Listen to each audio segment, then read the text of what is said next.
got invited to the White House to be there on the South Lawn. I think the South Lawn to watch the fireworks show, just to be able to do that. And like I said, I'll have lots of social media that we'll post and photos and stories of what's going to go on. We'll talk with Brian Kilby coming up here in about a half hour from now and ask what his 4th of July plans are. So it's going to be a very special week here on News Radio WRVA. I put this out on the text message line this morning, and hey, listen, let's rally here. It's 4th of July week. People are counting on you. We're crowdsourcing this, meaning need everybody's input. If you could grill, if you're going to grill for 4th of July, money's not an object. What is your go-to thing to grill for the 4th of July that you do better than everybody else? Maybe you'll give somebody a little bit of a, an inspiration of what you would grill for the 4th of July. 833-804-1140, 833-804-1140 on the James River Air text line. Dave said he's going to do a porterhouse. Yeah, if somebody else is paying for it. Okay, porterhouse. We'll see what Gary says. My go-to are a couple different things. I'll do a New York strip like nobody else's business. Oh, I'm good at that. Or a ribeye. Ribeye is always great. Love ribeye. In fact, yesterday we went over to Williamsburg because my wife needed to find just the right outfit to wear to the White House. We went over there and she went shopping. She found something great to wear for 4th of July. But then I said, I'm watching all of these videos, Dave, of all of these Europeans talking about how much they love Texas Roadhouse. Like, there's a Texas Roadhouse over in Mechanicsville. Let's go. So we drove back to Williamsburg. I said, we're going to Texas Roadhouse just so I could eat like a European. Yeah, so when I think European food, I think Texas Roadhouse. Absolutely. I ate, I stuffed myself. I had the big bag of peanuts, ate all the rolls I could, had a big steak, big baked potato, and a salad. I'm like, now I feel European. Texas Roadhouse is good. Texas Roadhouse is good. So I had a good time over there, and people there were very, very nice. Okay, out in Mechanicsville. Okay, couple things we want to get to. What is your go-to grilling? Number one, if you're going to invite us over, you want to impress us. What do you grill? Is it chicken? Is it steak? Is it pork? Is it fish? Dave goes big porterhouse. I will go New York strip ribeye, and if I really like you, Dave, I'll go to Tom Leonard's and ask them to cut me a tri-tip. I've never cooked tri-tip. I've had it, but I've never cooked it. Tri-tip is the reason why we know that God loves us. It is so good. Just the right amount of marbling, just the right amount of flavor. You cut it just right. Oh, if you've never had tri-tip before, it is delicious, but it's not something that's universally grilled around the country. So you have to ask them to cut you a tri-tip, and actually have it written on my phone on how to cut it, because a lot of butchers don't, especially if you're not in the western part of the United States. But a tri-tip is to die for. That would be my go-to if I invited you over for a cookout. What do you got for me? Oh, wait a minute. Said Mechanicsville doesn't have a Texas Roadhouse. It's right. It's like I don't know what the address is. It's where the shopping mall used to be. All right. People are now I'm on one side of the road or the other. Anyway, 833-804-1140. You threw me off. I was thinking about cooking a tri-tip right now.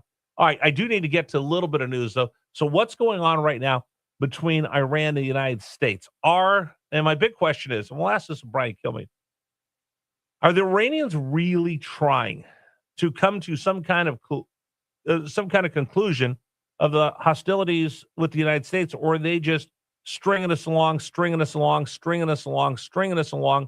even more? So I think you need to think about this as we're watching all of this unfold. We have a ceasefire, but it doesn't really seem like a ceasefire, because every time you turn around, Iran's lobbing a missile here, sending a drone over there, attacking a ship over here. I think what we're seeing right now is there is no one in charge in Iran.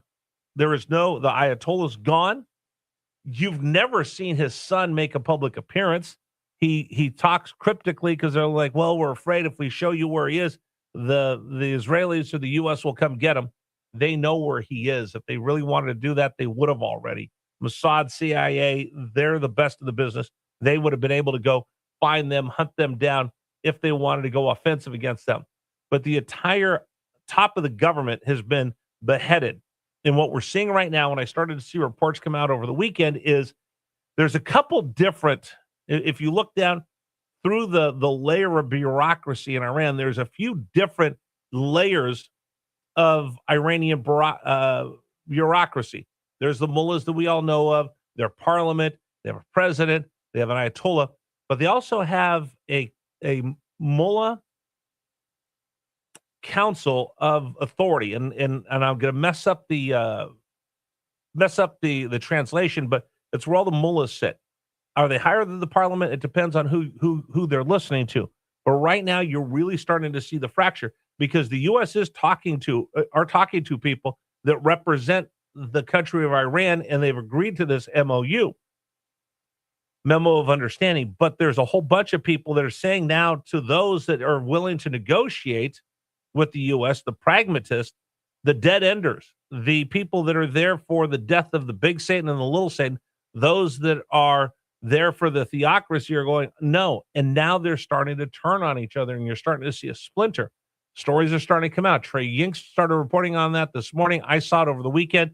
Now you're starting to see a splinter between the mullahs, the hardline mullahs, and those that are willing to negotiate to try to have the United States and Iran work something out so the people of Iran won't suffer, and the U.S. will not continue to bomb and destroy the infrastructure of Iran. There's others, the mullahs, the dead enders, that want nothing to do with that. They don't care. So they've doubled down over the weekend by threatening Donald Trump, by threatening the United States, and by saying we will have a nuclear bomb. And actually, they use the word atomic bomb, which is dated. It's a nuclear bomb. We will have a nuclear bomb. We will keep it here, and it will keep the West and the big Satan and the little Satan from getting in the way of us fulfilling what our role is in the world, which is to bring our way of life throughout the entire world. So right now, something to keep an eye on. You're seeing the two different sides start to turn on each other. And maybe that's where the president and the administration is going is, yeah, they're going to string us along. But the more that we say, hey, we've got this memo of understanding, for the hardliners, it drives them crazy. And that's what I said at the very beginning of the war, is that there are hardliners, there are dead enders that do not care. They're not looking out for the best of their people. They're not looking out for their own survival. They are committed to this theocracy to bring the entire world under their way of life. And they're willing to sacrifice themselves. They're willing to sacrifice their family.